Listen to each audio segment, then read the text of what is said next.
I got the other day. I got one of these. These like one of these mixers cups. So you know, mixers like that. So you got a thing in there. Put your protein or your BCAAs and all that shit. Pretty awesome, innit? Anyway, that was not my why I'm doing this video. So, guys, it's pretty much simple. We've had a lot of, how can I put it? Well, we've had a lot of people talking about, you know, drones going over airports recently. Now, this has actually become a bit of a problematic. Now, the reason why this has become problematic because, well, I use a drone now, and specifically I use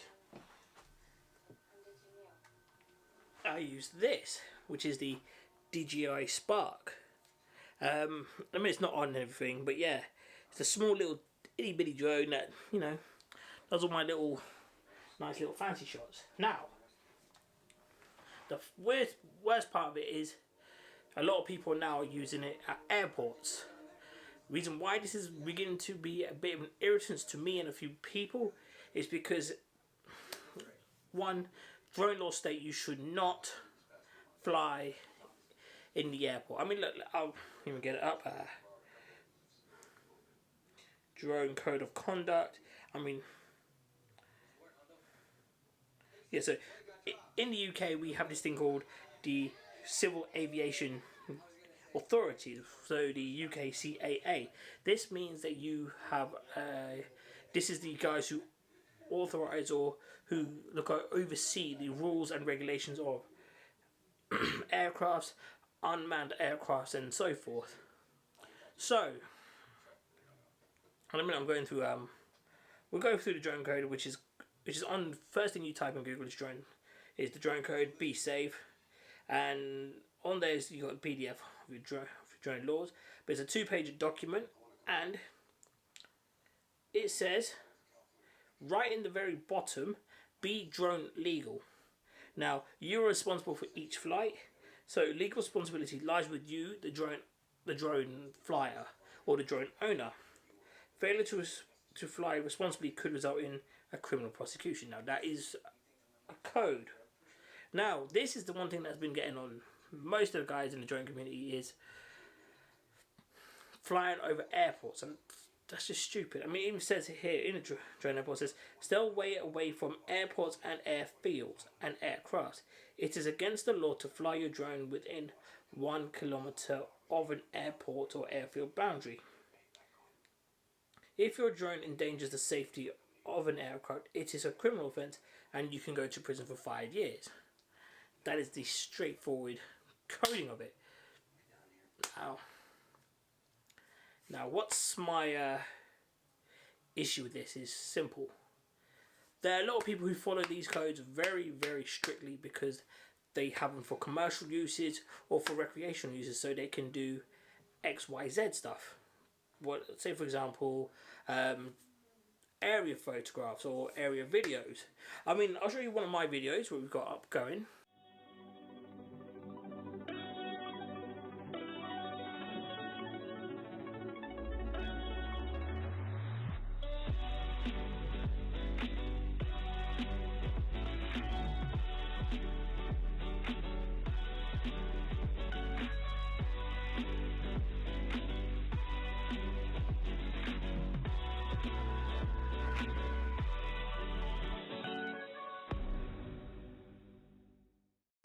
Anyway, yeah, so one of these videos means is I just have it around my hometown, just circling around, just like going up from my house, circling around where we're filming, and that's pretty much it, and kind of get it, bring it down. Now, this is more not like a drone rant, this is more like a information thing. At the minute, I'm watching SWAT. If any of you don't watch that, watch it. It's worth watching. You got Shamar Moore from Criminal Minds and all that stuff. So yeah, he's back in it. He's like the main lead, so that's pretty cool. But anyway, back to what I was saying. Because this has really irked a lot of few people I know. They haven't really said much, but the problem is you are responsible for your actions. Now, because of these people, they've restricted it now and so forth. But I've got some tips here to help you out. Now, if you're flying for commercial uses, we recommend you get a PCFO, which is a professional something when I find it. FO drone PCFO drone training, which is a simple wording of it is. I'll just go to the heli guy. You know, this is really long when I have to research or plan my script. But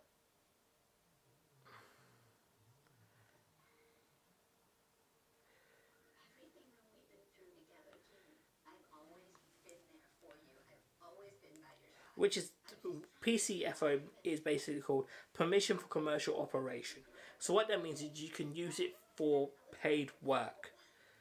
What it means by paid work is you can go, let's say for example you would hire me, you would go out and what's the best wording of it? You can film a wedding, like some wedding videos through your drone and edit into a nice little package. Pretty cool, pretty nice stuff. Now, personally I do not have one of those because I've not used it for commercial purposes. I'm using it more for recreational purposes. I'm more using it for, not for portfolio work to gain work, it's more for like, hey guys, this is stuff I've done on my drone and filmed out. I mean, check out the Instagram. I mean, it is basically just not really a portfolio so much because I don't really do a lot of drones on that. I do it more on the main page. Now, I did 2 videos yesterday.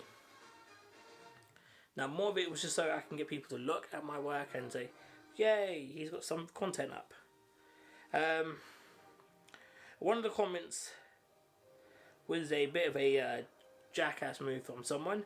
Let me find it. Well, I'll put it up on the screen. Where is it? There it is. So this comment is, fly around Heathport, you'll get much better drone footage. People laughing. I mean, to be fair, if you're laughing at that and someone goes to jail because of your stupidity, they're going to say, oh, we didn't tell them, they'll just lie. So, no. That's just a simple no. It's straightforward, easy, simple.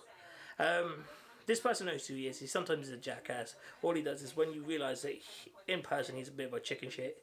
But anyway. But also, I did a thing on Instagram, which was, if I get a photo up myself, when I get there, instead of looking on my own stuff, I look on other people's. Done my messages.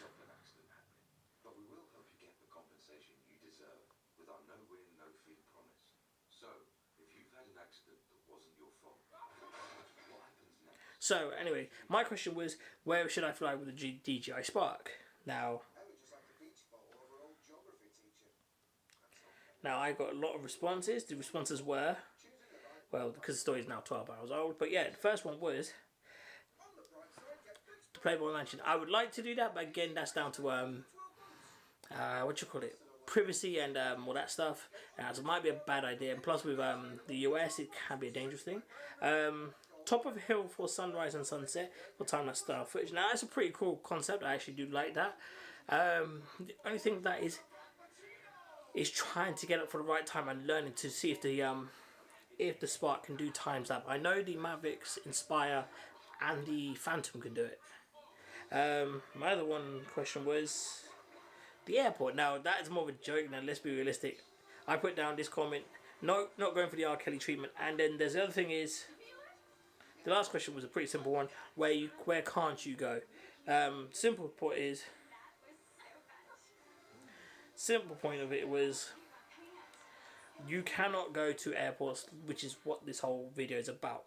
You can go to places that allow it, but there are places that restrict it. There's a couple places. I know Dubai is one of them because they're more of a nice country, but just really tightly knit on media rules and all that stuff. So it's pretty like tight knit. I mean, simply put, there's a lot of things you can do. But my advice is simple. If you're doing stuff like this, is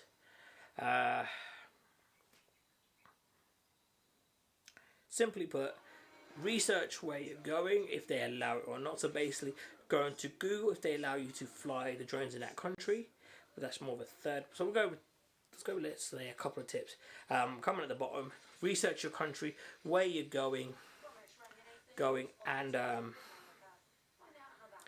see if it allows it or if it forbids it. That's the first one. Second bit is simple. Make sure you have a copy of a drone code, like if it's civil aviation or anything like that, read the drone laws of each country, because sometimes one may not apply to the other country. That's it. Be up to date with the information and research where you're going, all that stuff again. Thirdly, if you're going to do stuff like that, we recommend going to sites that they recommend you going to. There normally is a search on Google. They say recommend places to go droning and all that stuff. It's pretty much straightforward. Three, this is very simple. Register your drone as well, because with the new drone laws coming in more in November, you want to register it, because if you, for example, if you're not flying your drone but it somehow gets damaged or crashed or problems, register it, but say to the that's a bit of a backfire, but register your drone because you know it's yours and it's there with the CAA with UK, others, I don't know. And thirdly, if you're using for commercial purposes, invest in the permission for commercial operations, because that allows you to get an operations handbook for commercial uses. But yeah. Also, if you're doing things like airports and that stuff, it is kind of funny at the same time, but at the same time it's more of a ball ache. So yeah, that's pretty much it, guys. I hope you found this informative. It's more of a rant than is anything else. Also, one of the other questions I had was fly over one of my ex's houses. Now, really, do you ask that for? You don't ask that for a person, because that's just stupid. But this person doesn't know when to. He wants people to let his stuff move on, but he likes to bring up other people's. Anyway, but that's just another video for another day. Anyway, guys, we'll speak soon. Take it easy. Peace.